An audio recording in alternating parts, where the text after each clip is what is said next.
हिमाचल प्रदेश के विश्वसनीय jeweller Bhushan jewellers Solan. सादर नमस्कार जी।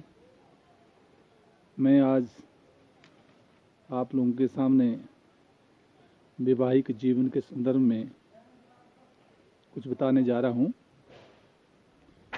वैवाहिक जीवन, दाम्पत्य जीवन, सुखद जीवन के लिए हमारे आकाशीय ग्रहों का विशेष प्रभाव होता है। कोई भी प्राणी विवाह में चाहता है कि उसका दाम्पत्य जीवन सुखमय हो। उसके लिए कौन कौन से ग्रह कब कब प्रभावशाली होते हैं, इस संदर्भ में अगर ज्योतिष के आधार पर देखा जाए तो शुक्र ग्रह पुरुष के लिए स्त्री प्राप्ति के लिए कारकेश होता है और गुरु ग्रह लड़की की कुंडली में पति का कारकेश माना गया है। वैसे तो अगर हिसाब किताब लगाया जाए तो लगन से सप्तम भाव का स्वामी और सप्तम भाव में पड़े हुए जितने भी ग्रह, इनसे के द्वारा होने वाला विवाह के संदर्भ में जाना जा सकता है। क्योंकि जो ग्रह होते हैं इनका अपना एक तत्व होता है। कौन सा ग्रह किस तत्व का है, अगर हम बात करें जैसे सूर्य और मंगल है, ये अग्नि तत्व के ग्रह है, और शुक्र और चंद्रमा ये जलीय ग्रह है, और जो बुध ग्रह है ये भूमि तत्व का ग्रह है, और शनि वायु तत्व का ग्रह है, और गुरु जो है आकाश तत्व का ग्रह है। इन ग्रहों का प्रभाव जो जो ग्रह सप्तम भाव में होते हैं उसके अनुसार उस जातक का विवाह अच्छे कुल में, मध्यम कुल में या अधम कुल में, ऐसा बतलाया गया है। यूँ अगर विशेष प्रकार से अगर हम देखें तो अगर जलीय ग्रह शुक्र और चंद्रमा सप्तम भाव में हो तो उसकी जो पत्नी होगी वो मोटी होगी और स्थूल काया की होगी, ऐसा ग्रहों के अनुसार अनुमान लगाया जा सकता है। उसी प्रकार से अगर हम बात करें अन्य ग्रहों की दृष्टि और युति का भी सप्तम भाव में जो संबंध होता है उसके अनुसार भी जातक के विवाह होने वाले पत्नी के बारे में ये विचार किया जा सकता है। अगर सप्तम भाव में किसी जातक की कुंडली में सूर्य ग्रह बैठा हुआ हो तो वो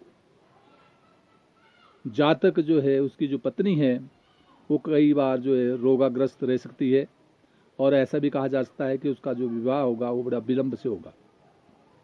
और यदि चंद्रमा सप्तम स्थान में हो तो ऐसा जातक बड़ा सौभाग्यशाली होता है, और वो जो पत्नी घर में आती है वो भी सौभाग्यशालिनी मानी गई है।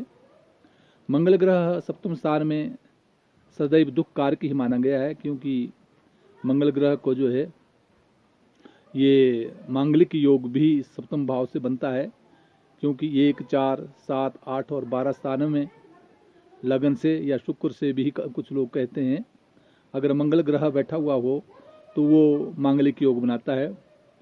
तो वो कुछ दुखदायी भी होता है और एक से अधिक विवाह कराने के योग भी बनाता है।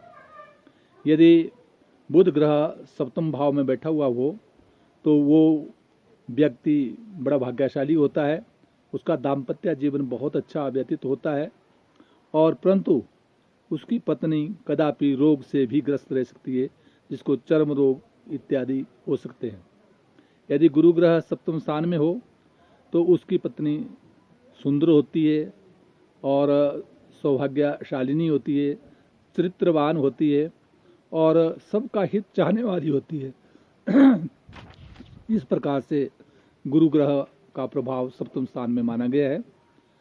शुक्र और राहु की स्थिति सप्तम स्थान में या शुक्र और केतु की स्थिति सप्तम भाव में हितकारक नहीं मानी गई है, क्योंकि शुक्र जो ग्रह है वो यद्यपि कारकेश ग्रह है, परंतु केतु राहु के साथ संयोग होने के कारण वो कई बार जो है पत्नी के गर्भाशय में या जीवन के कई ऐसे रहस्यों को बर्बादी की ओर ले जाता है, जिसके कारण जो है पुरुष को परेशानियों का सामना करना पड़ता है।